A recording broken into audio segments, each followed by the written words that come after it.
Good afternoon. Good afternoon.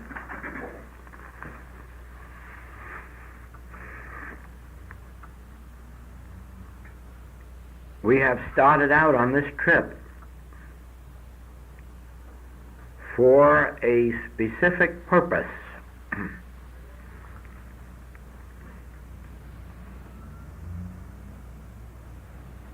Firstly, to make clear to our students the nature of our treatment work, because far too few have been active in healing, and I'm sure that it is only because they do not understand the nature of treatment work or the necessity for it, or perhaps that they have not caught the specific principles on which infinite way healing is based. Healing work in this message is based on entirely different principles than any of the metaphysical or religious healing movements or activities.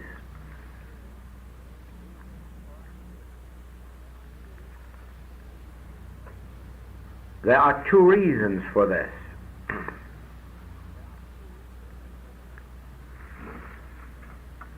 In the beginning of my search, I observed that always the world is seeking for some greater power to do something to a lesser power. In early days, when men fought with bows and arrows, someone else came along with a rifle or a revolver, and the poor fellows who had nothing but bows and arrows just went out of existence. And so when machine guns came along and cannon, the rifle and the revolver were limited in their use. By the time we came up to bombs, all the rest of them were worthless. Always a greater power destroys a lesser power. And of course, if you keep going far enough along that line, you come to where we are today, when it wouldn't do you any good even if you could find a bigger power than nuclear power, because it not only destroys those you throw it at, but it destroys those who throw it. Now, it is the same in every phase of life. The stronger man overcomes the weaker man, the stronger nation overcomes the weaker nation.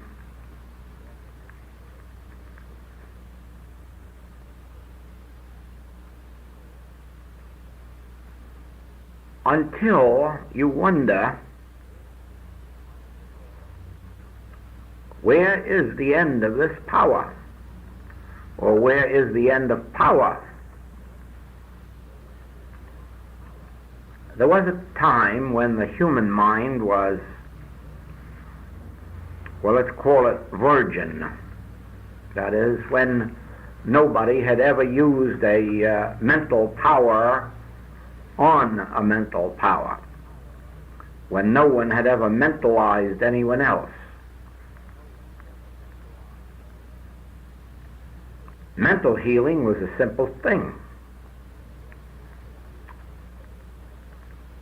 You only had to say you are well and you are perfect and you are spiritual. And lo and behold, it was so. In other words, it was a very simple thing for a person with a little developed mental power to completely transform the thoughts and feelings of those who yielded their minds to be acted upon. But as in everything else, the mind built up a defense. And it isn't as easy now to heal by mental treatments because mind has built this defense. You almost have to hypnotize a person to get control of their mind. And so again, we find that whereas originally a mental power overcame a physical discord, that isn't so readily done now. And so it was that many, many years ago, I saw the futility of seeking for a power to overcome the discords and inharmonies of life. As a matter of fact, I even went so far as to realize that not even the power of God would do that.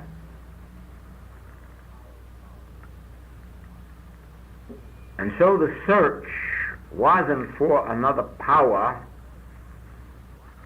The search was for a principle.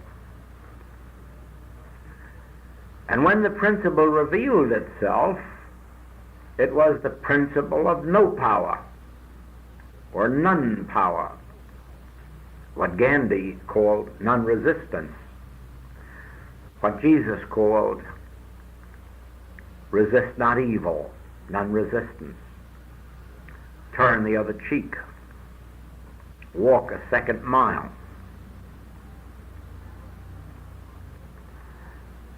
Applied to living, this proved to be a most wonderful principle. Since then it has proved to be the principle of life. Applied to healing, it has done very wonderful things.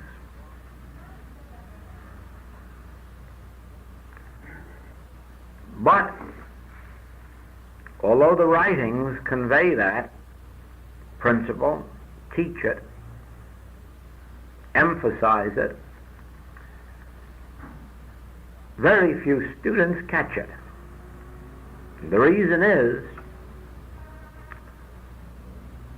that we have had so many centuries of being indoctrinated with two powers, and of always seeking a greater power with which to overcome a lesser power, that we do not even realize that we are reading a principle about which we heretofore have not heard, since it was used in the New Testament and discarded. You know, it's a strange thing about things that are in print. Ordinarily, I suppose, it is believed that because a person reads a book, that they have read what was in it. You only have to be a teacher for a little while to find out how far from the truth that is. Very few people seem to have the capacity of reading a book and then knowing what it was that they read. Even if they read it every day of their lives, they still cannot read the print that is in it, because they can't read anything contrary to their preconceived knowledge or belief. And that is why people, and even ministers, can read the New Testament every single day of their lives, and then when you say to a minister especially, how many days a week do you keep your church open to pray for the enemies? They wonder where you ever heard such a ridiculous thing. Where did you get such an idea from? And when you point out that the Master said, it profiteth you nothing to pray for your friends, you must pray for your enemies in order to be the sons of God, it is almost as if they are accusing you of having put that in there the night before. In the same way, when you say, not by might, nor by power, but by my Spirit, it is almost as if those you were saying it to had never heard it, had never read it, and yet they are reading it every single day, almost, of their lives. So it is, I know, that when students read the Infinite Way writings, they don't read what's in it. They read their conception of what's in it based on what they have already known or learned or practiced. And therefore, they see their own concepts in there. They don't see the print and the words and the meaning. And sometimes when they do,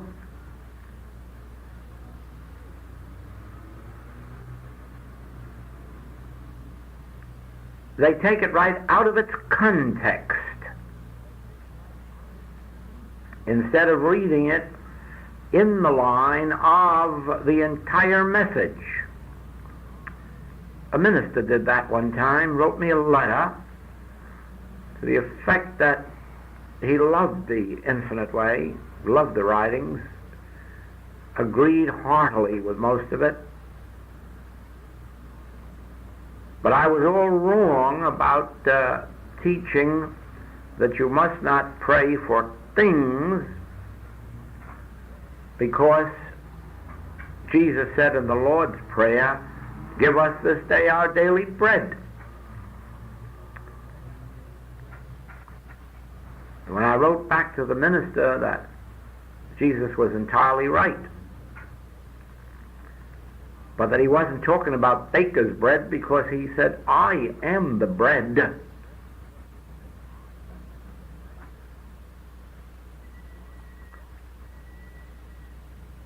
I am the wine, I am the water. Therefore, he wasn't speaking of baker's bread or H2O or the vineyard wine. He was talking about the spiritual substance or the spiritual staff of life. And yet, in spite of the Master saying, take no thought what you shall eat, people go on year in and year out praying for baker's bread or for food, instead of taking the Master's message as a whole and realize that at no point did he ever pray for a thing. In fact, when he was an hungered, he wouldn't even pray for food then. Not even when he was an hungered. If you take his message as a whole, you realize that the Father within me is Spirit. And you find no occasion in his writings to believe, or in his message to believe, that there was room for praying to God for something, or asking God, or expecting something from God, except the wisdom, the activity, the substances of the Spirit. Now, so it is that the entire message of the Infinite Way is based on living a spiritual life and using spiritual principles for our healing work. And throughout the writings it is made clear that the spiritual principle does not consist of using a power or getting a power or even turning to God for a power, but rather realizing the non-power of that which is presented to us as the appearance. In other words, it states it in so many words over and over in the writings that the major principle of the work is the nature of error. The two principles are the nature of God, and the second one is the nature of error. But for healing work, and it says so definitely, the more important principle of the two is the nature of error. There are many, many, many people in the world who not only know the nature of God, but have had actual God contact, and yet have never been healed and can't heal. Some of the greatest known mystics of the world, people who lived constantly in the consciousness of God, were sick all their lives because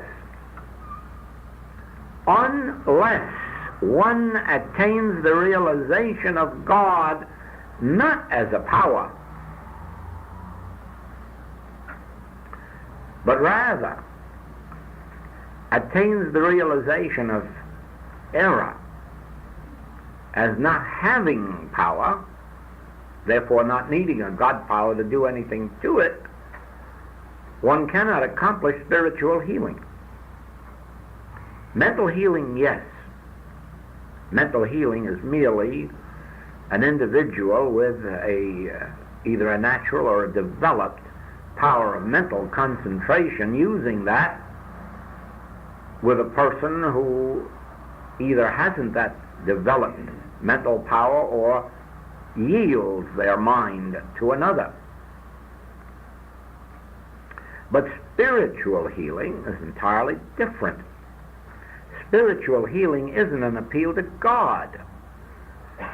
There is an evangelical healing which is, there is a faith healing which is, but not spiritual healing, because spiritual healing means understanding the nature of spirit as infinite being. There can't be infinity and an opposition to it or something other than its own nature. And so it is that right from the beginning, the Infinite Way has tried to make clear that healing work is based primarily on the understanding of the nature of error. In other words, the nothingness of that which is given to us as sin, disease, death, lack, and limitation. Now, I understand full well the difficulty that is involved. So many metaphysicians have just accepted statements of truth and gone about saying that disease has no power, or error has no power, or matter has no power, and then found that nothing happened, that they're puzzled. Also, there's another angle that makes the understanding of the spiritual principle difficult. In the human world, you have two definite powers: material power and mental power. Now, neither material power nor mental power are spiritual, nor are they of God. They come forth from the second chapter of Genesis, which is a creation of the mind of man. But nevertheless, we were born into this world of material force and mental power, and those are the two powers recognized, and those are the two powers by which human experience are lived. Take away material force and mental power and you'd have no human existence. So that just by virtue of being born, we're born into an experience whereby if you hit this hard enough, it's going to get black and blue. And if you strike the heart with a bullet, you're going to stop it. We do know that in the human experience, material force and power are tremendous things. The powers of infection, of contagion. They ravish the world at times. They're so powerful. And since the last century, mental power is becoming more and more of a force and power. In the beginning, this power of the mind was used for good. The man who first introduced it into the world was Anton Mesmer, and he introduced it for a very good purpose, that of healing the sick. And as it spread from Germany to England and England back to France, always, whenever mental power was used by him or his students, it was used for the power, the purpose of healing disease. When it first made its appearance in the United States, first through Quimby and then through Mrs. Eddy, it was also used for the purpose of healing the sick. But then some of Mrs. Eddy's students discovered that you could also use the power of mind destructively. And they did. She caught them at it and exposed it. Ever since then, of course, it's known that you can use the power of the mind for good or you can use it for evil. To begin with, it depends a good deal on your own nature. If your own nature is innately good, if your instincts in life are not only to be good but to do good, there isn't any possibility that you would use the powers of your mind injuriously or destructively or to anyone's loss. But unfortunately, all human beings aren't built that way, and therefore, when they discover how the power of mind can be used to injure others, to destroy their health, to take their money from them, the temptation is sometimes too great for them to overcome. And so we find in this age a very destructive mental power. We find it in national affairs, whenever it's to the interest of a country or a government rather, to sway their people. They know the ways now of putting out propaganda and making them do anything they want. And that's been known for a long, long time, been used by one government administration after another in different countries. Now,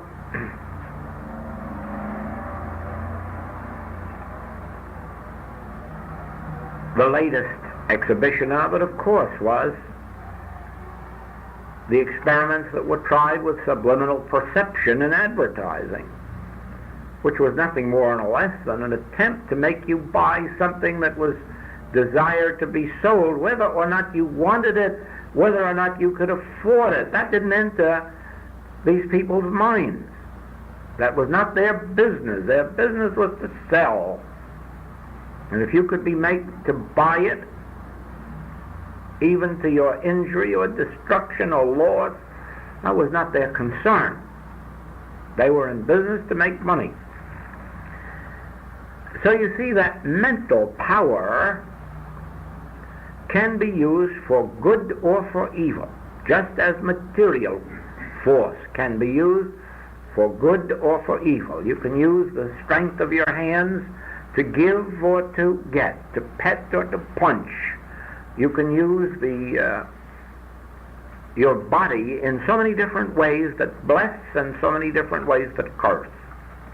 Now, because material force can be used for good or evil, and because mental force can be used for good or evil, you have the assurance then that they are not of God. For God cannot be used for good or evil. God can be used for neither good nor evil, for the simple reason that God can't be used. God is infinite being. God is infinite spirit. God is a state of is. God is the same yesterday and today and forever. So you can't use God. God is infinity.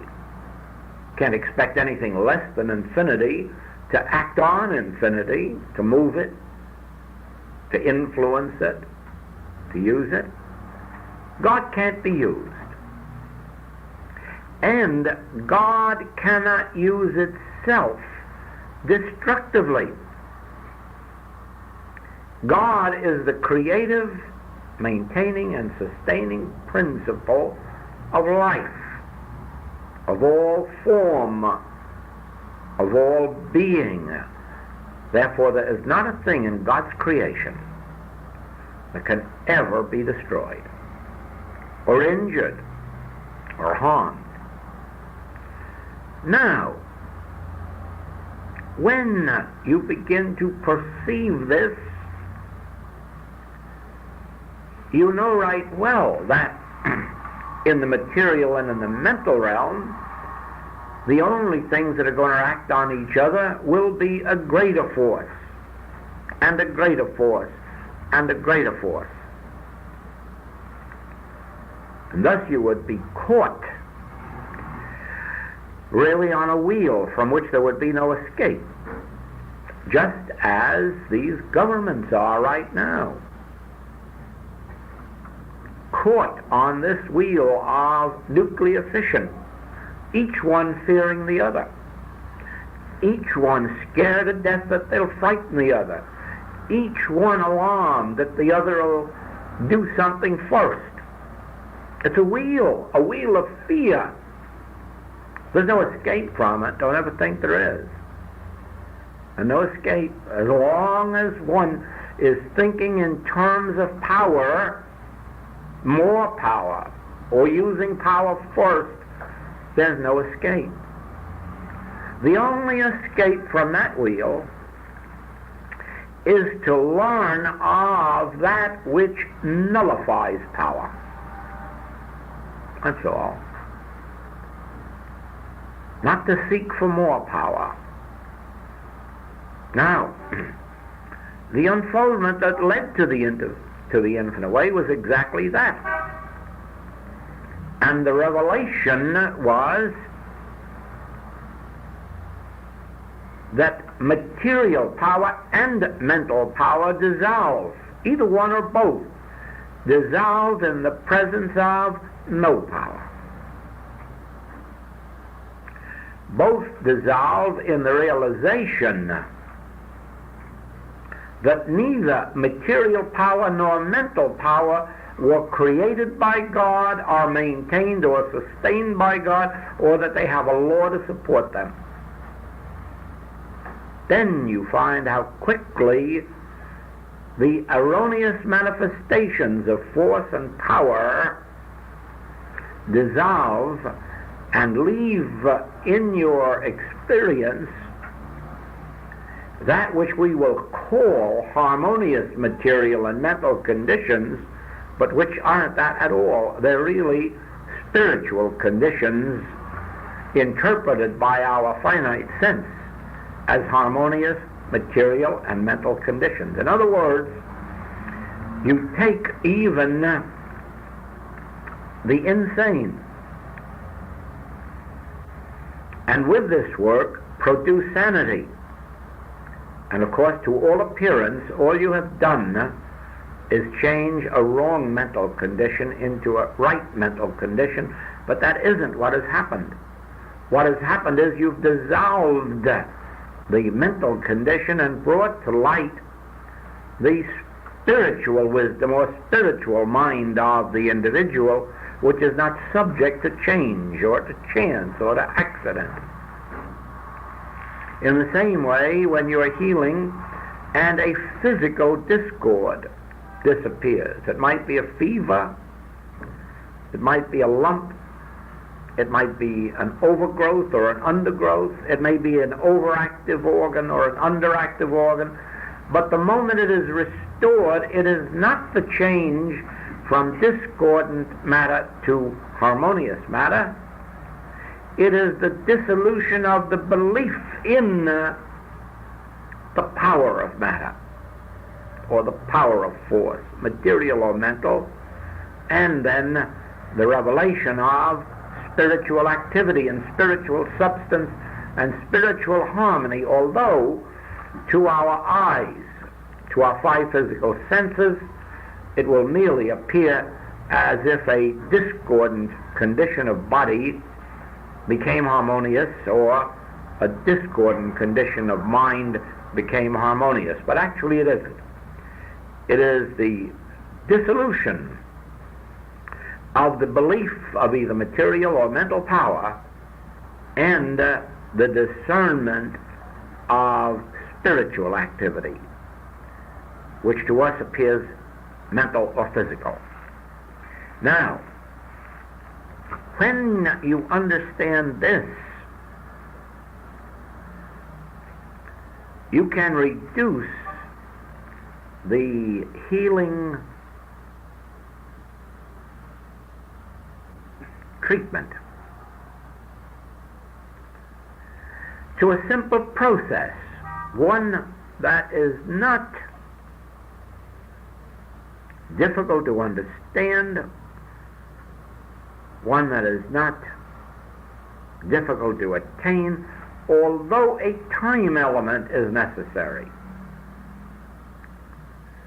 Now, the reason for the time element is this: because a truth is truth doesn't make it operate.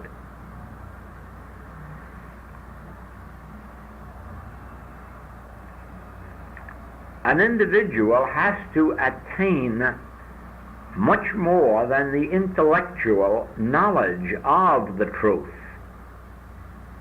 before it operates. Again, this isn't true on the physical or the mental plane. Anybody that learns the laws of electricity can hook it up. Not so with spiritual truth, not so in spiritual healing. Even if I give you the principle that God's allness means total harmony throughout the entire universe, God, the creative, maintaining, and sustaining principle of all that is, ensures that his universe is harmonious from everlasting to everlasting, and that nothing can enter the realm of God that defileth or maketh a lie. Therefore, the principle is God is all and all is harmonious. Then I could go on to the second part of the principle and say that because of the first part, any form of error, discord, inharmony, whether physical, mental, moral, or financial, Having no law of God to uphold it or support it or sustain it is a nothingness, what the Hebrew prophet called the arm of flesh. Nothingness. What Jesus said to Pilate, thou couldst have no power over me unless it came from the Father. Now I give you those two principles, and then I say to you, they're not going to do you any good. And I mean it. I'm not fooling about it. They won't do a thing for you, although both are true. Only as you take those two principles and work with them, apply them day by day in your daily experience, even though you may not be getting the results you're seeking, apply them just as you would practice scales on the piano or practice scales in singing, not because you're bringing forth harmony, but because if you don't keep on practicing, you'll never bring forth harmony. So with this, you have to work with these principles until your consciousness changes. Now, let us acknowledge this, that every human being in the world has a consciousness that believes in both good and evil. And actually, their belief in evil is far greater than their belief in good. That is why all human experience has more of evil in it than good. That is why evil is feared more than God is loved or trusted. Because evil predominates in human experience, and we have the greater belief in it. Now, here we are entertaining, for generations this has been built up in us. My parents believed it, their parents believed it, and their parents believed it. So it comes down to us so strongly that there are two powers, good and evil. And so just because you read in a book that God is all power and evil is no power, is not going to make you demonstrate it. Why? Because you don't believe it, even if you accept it intellectually. Accepting it intellectually just means you'd like to believe it. You'd love to be able to demonstrate it. Sure, so would everybody. It's an ideal condition if you can reach it. But you don't believe it, even when you first read it, and something within you says that's true. If God is all, then error can't be real. But that's only a first step. You've learned the principle. The principle is God. Infinite God, infinite good. God, infinite law, infinite being, infinite substance. God, omnipotence, the all-power. Omnipresence, the only presence. Omniscience, the only wisdom. God, the only reality, the only cause, the only creative principle. Then, because of this, all evil is just a negation. It's just a belief in two powers. Now, when you begin to work with this, applying it to everything that touches your life, whether it's something personal to you or impersonal, eventually that intellectual agreement as to these principles becomes a developed consciousness. And then all of a sudden someone says, oh, there's a fluid epidemic on the way, and your face lights up and you say, but God's the only power. And in that second, you have prevented flu touching your household. Not because you said it, but because in that second you had an inner conviction, that is, the actual consciousness of it. The same way, You may have a law case, and if you were to use this principle, you'd realize that God is the only lawgiver, so it doesn't lie within the jurisdiction of a judge or a jury to give any verdict. God is the only judge and God is the only jury, and only from God can emanate law. Yes, that's the true principle, but and because it's true doesn't mean you're going to demonstrate it in this law case. Because all the way back in your mind is that age-old conviction, oh, what's the jury going to say? What's the judge going to say? And all the power is in the attorneys and the judges and the juries, and you're just saying that God is the judge and the jury isn't going to make it so. But if you work with this principle, day in and day out, facing not only your lawsuits, but everybody else's, and practice,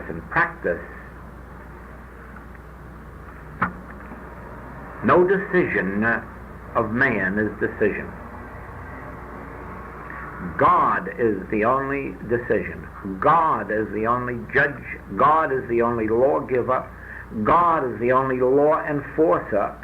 God is the law. And man whose breath is in his nostril has no jurisdiction. Cease ye from man whose breath is in his nostril, for wherein is he to be accounted of, even if he wears the clothes of a jury or the robe of a judge. And as you work with that principle, eventually that consciousness dawns on you. I shall not fear what mortal man can do to me. And in that second, you've made it utterly impossible for a judge or a jury ever in your experience to come into your life with any injustice or lack of justice or inequality. You've absolutely made it impossible for any man, prince or potentate, to have an erroneous influence or power in your experience. But not because you've studied a truth message, but because you have practiced it to such an extent that you have attained the actual consciousness, the actual inner awareness that God is the only voice. And when he utters his voice, the earth melteth. Now do you see that the fault of our students is they have read these things, but they haven't discerned them as principles of life and then applied them. They've read them and enjoyed them and felt, oh, I'm so grateful that that's true. Then they haven't been able to make it true in their lives. And no one can.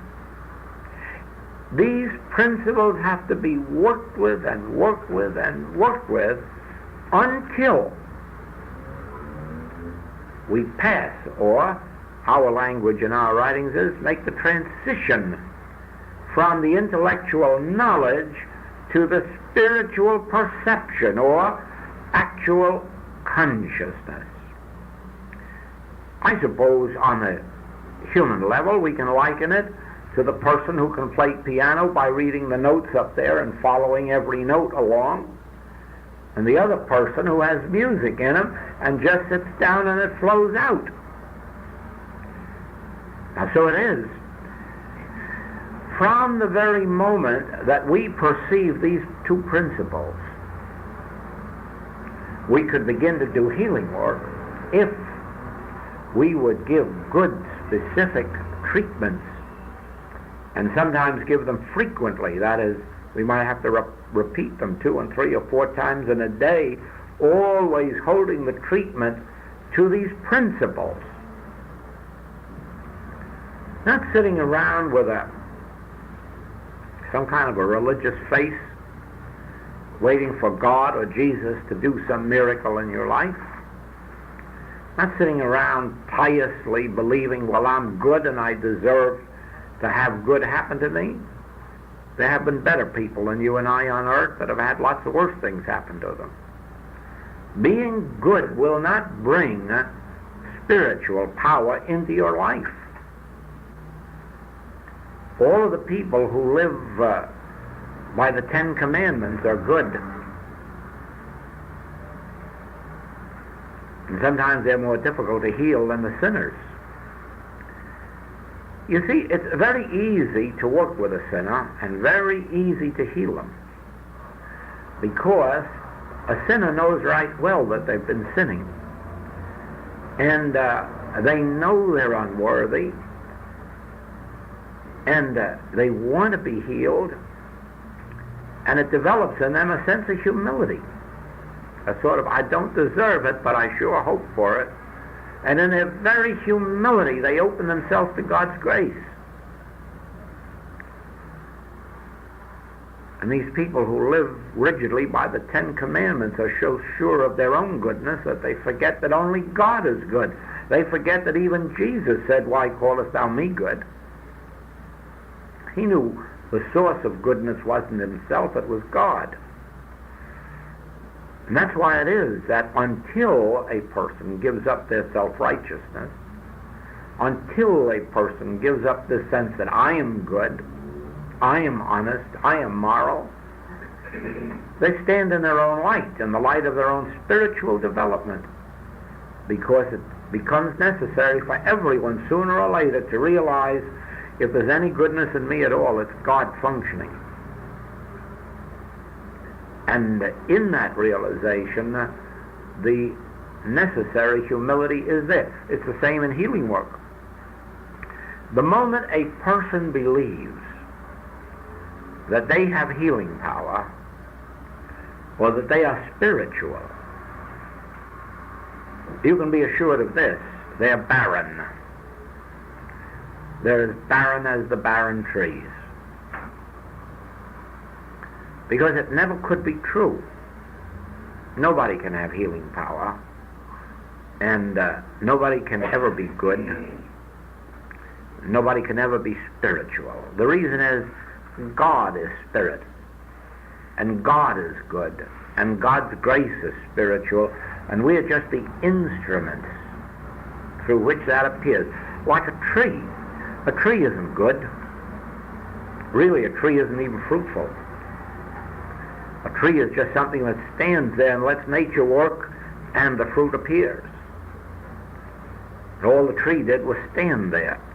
It was the force of nature that was fruitful, not the tree. And so with us, when spirit flows through us, when healing flows through us, it is the activity of God, the Spirit of God itself, and we are just the instruments through which it comes. And that's why Jesus could so clearly state it. I of my own self can do nothing. If I speak of myself, I bear witness to a lie. And he never would bear witness to himself or speak of his own powers. And that is why when he says, I am the way, the truth, and the life, he doesn't say Jesus is the way, the truth, and the life. He says I. And that's quite a different thing, because I is I. Even 2,000 years after Jesus has left the scene, I is still I, and I is still the way, the truth, and the life. Now, the sooner that the world perceives that I in the midst of you is the Christ, not a person and not a limited personality, the sooner will you understand, will the world understand, why the kingdom of God is closer to you than breathing, nearer than hands and feet. Because the only thing closer to you than breathing and nearer than hands and feet is, declare it, I. And when you say I, you can really feel it there. Now, when you stop believing that that I is a limited person, and understand that that I is what Jesus meant when he said, I will never leave you nor forsake you. I will be with you until the end of the world. He didn't say Jesus will be with you. He knew right well that Jesus was going to go from the scene. He knew that. It was ordained. But he said, I.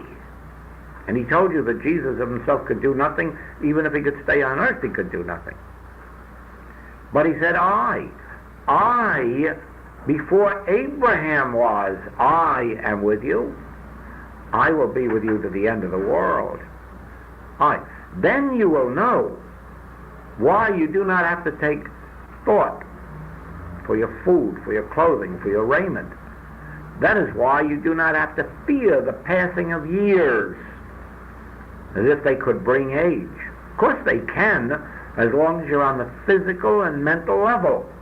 It is only when you begin to understand that I in the midst of me is the very Christ. I in the midst of me is the healer, the Savior. I in the midst of me is that which raises from the dead. If you destroy this body, this temple, I will raise it up again, not Jesus. If you destroy Jesus, I will raise it up. And that's why we read later, the same Spirit that raised up Jesus Christ from the dead will raise up also your mortal bodies. What spirit is that? I. The I that was declared by Moses, that changed him from a shepherd to a leader. The I that changed Jesus from a Hebrew rabbi to a Christian founder. I makes that change.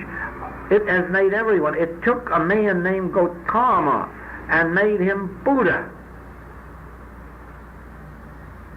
All you have to do is realize that I in you is not a limited personality. That I in you was not born on your birth date.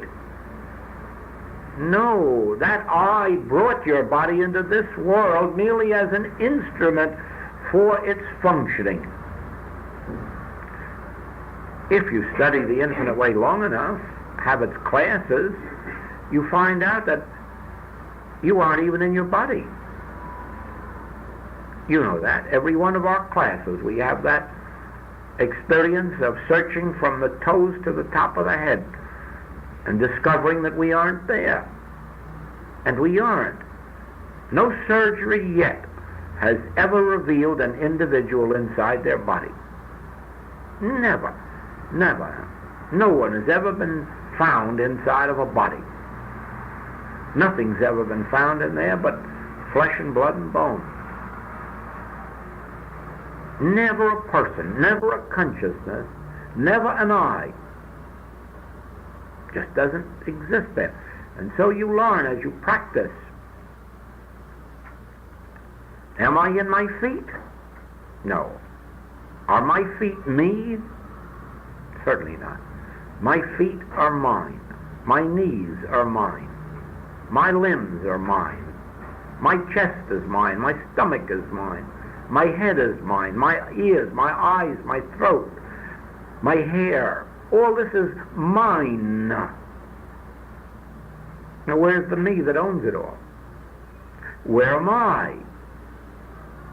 And so again, you race up and down the body and inside and out, and you will find me and you will find you. Because you can't find I in the body. You can't find consciousness or soul or spirit in the body. And you are I. You are spirit, soul. You are consciousness. You are life eternal. I am life eternal. I am the resurrection and the life. And so the very moment you begin to realize, I am not body, but I have a body. Not only that, but I was given dominion over it. And everything in the earth and beneath the earth and above the earth. Then you begin to have a different sense of this I, a different respect for it, a different realization of its nature, and you will learn gradually that embodied in the I that I am is all that I will ever need unto eternity. Whether it is a home today or whether it is a body, whether it is transportation or food, whether it is wisdom or knowledge, understanding, whether it is talent, art, or science, whatever it is that I will need throughout eternity is embodied in the I that I am as potentiality, and each day it unfolds as experience. Now, there's no use of $1 million unfolding to me today. I have no use for it, and the care of it would be burdensome. Therefore, in my experience, money unfolds each day or week or month as the need for it arises, and a few baskets full left over to share. So it is. I don't have to think today of what truth I'm going to say tonight, because I don't need it. I would just trip over my own tongue. I'd get all balled up in my own memory if I tried to think of what I need tonight.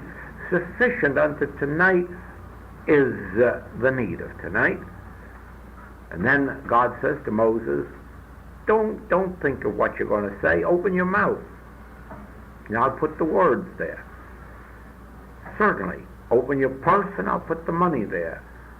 Whatever the need is, open your consciousness, transportation, whatever it may be, and I will put it there. How do I know that you need it? I in the midst of you is the very wisdom. I is closer to me than breathing, nearer than hands and feet. It knows my need greater than I do, more than I do.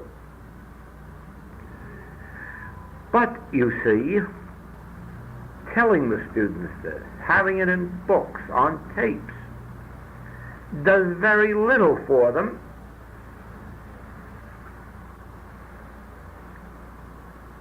Unless they take it home and put it into practice. Sitting around waiting for it to happen, it never will. It never will. We have to live in the consciousness of this I. We have to abide in this word. We have to remember from waking up in the morning till sleeping at night, I in the midst of me is mighty. I in the midst of me is life, eternal. I in the midst of me is my daily food and my daily housing and my transportation. I in the midst of me is the resurrection unto my whole body and business and career. I in the midst of me is the Christ of God, which has come to earth to heal the sick, redeem the lost years of the locust. I in the midst of me. As you work with this, abide with it, pray with it, meditate with it, all of a sudden it passes from an intellectual exercise into an experience. From then on, life is a spiritual expansion. But these principles of healing, and incidentally, I will repeat this, I have embodied them all in capsule form on these 10 tapes. And they have been stated and restated there in several different forms, and the application of them, so that it is simpler than it ever has been to learn the principles, but it isn't going to be any simpler to demonstrate them. The demonstration is still going to rest with those who practice them intellectually until they pass from the intellect to the spiritual awareness. Now, I can say this to you. Every spiritual healing that has ever taken place is a proof that the material law involved wasn't law. or that the mental law involved wasn't law. In other words, they were only law while they were accepted as law. But with spiritual perception, which means, of course, the recognition that Spirit alone is the reality, Spirit alone is the law, Spirit alone is eternality and immortality and omniscience and omniscience and omnipotence and omnipresence. The perception of that makes the material or mental discord disappear, because it only had the law of belief to support it. I suppose we saw the working out of that in this wonder drug, penicillin. I read that every shot of penicillin that's given today contains more penicillin than that which was given in the entire first year of its discovery. Why? Because the more you take, the more you need. It builds up a defense within itself. And each time you take it, you have to take that much more in order to make it effective. Now, you will find that infection, for instance, contagion, flu germs, so forth, in the material world they are power. And they act upon human beings in accord with the law that's been laid down for them.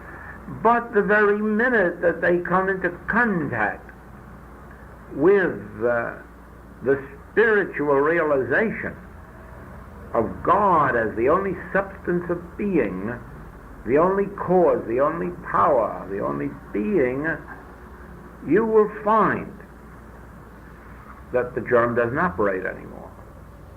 That is why every healing of flu, every healing of polio, every healing of any of these infectious or contagious diseases is a proof that the law which gave it its power wasn't law. It was only law on the level of acceptance.